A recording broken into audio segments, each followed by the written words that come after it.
to Southern Minnesota. I'm Nicky C, and I have a nice rack. This is 5 minutes of fire and ice. On today's episode, we'll be making bacon cheeseburgers and my signature tequila cocktail. To start, I put 2 pounds of burger in a mixing bowl, got it seasoned up with some salt and some pepper. Then I grabbed the potato masher to mix everything together. You could get a big ass spoon or use your hands for this. Just get your seasonings and your burger well mixed. Now that we're done beating our meat, let's go play with our balls.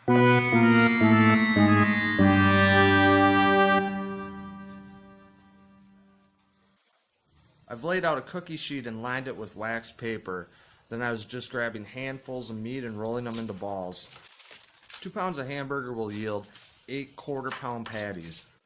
Spread the balls out evenly on your cookie sheet to give them room to expand when it comes time to form your patties.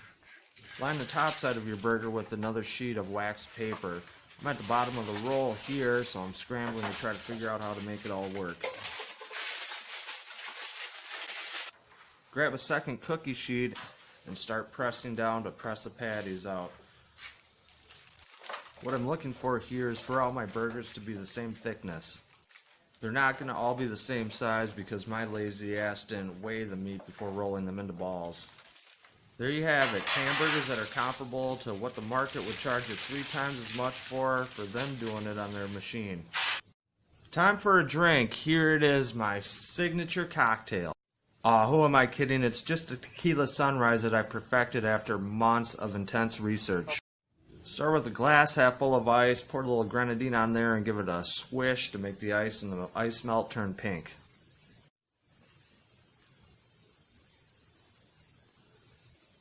Then add a splash of pineapple juice to cut down the intensity of the grenadine and cut down the thickness of the orange juice.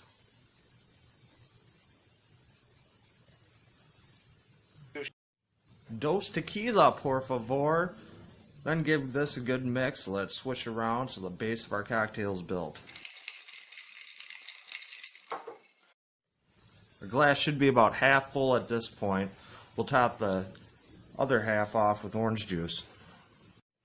We want to leave ourselves a little space, about a half to a quarter of an inch at the top of the cup.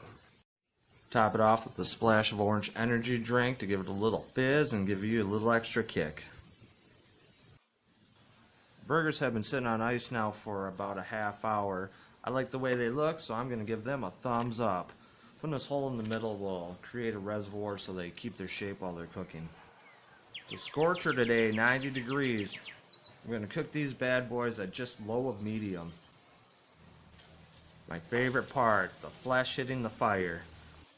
My spacing guideline is just keep them far enough apart so the cheese isn't touching when you get to that stage of the game.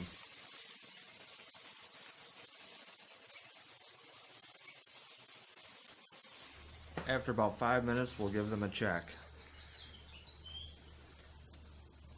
Looking good, let's give them a flip. Can you believe some people actually make a career out of flipping burgers? Looking phenomenal, like a greasy, sizzling ground meat cookie. While those finish, it's back to the kitchen to get our buns ready. I use my basting brush to lube up the buns with some melted butter and margarine. Back to the fire with some cheese and bacon. I do this with about 1 minute of cook time left on the burgers.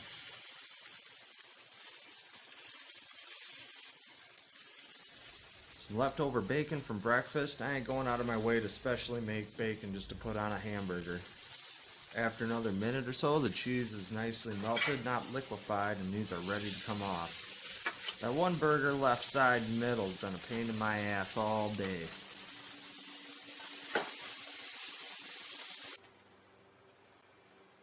While the burgers get a couple minutes of R&R time, we'll get our lubed up buns nice and toasty.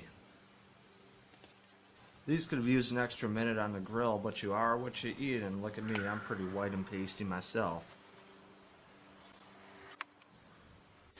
Top the burger with a slice of lettuce, slice of tomato, throw some mixed vegetables, some sweet potato fries there on the plate. Let's cut her open and see how it looks. Fantastic. Looks like this guy got a little reckless with his buns. It's kind of a sloppy money shot. That's your 5 minutes of fire and ice. I'm Nicky C.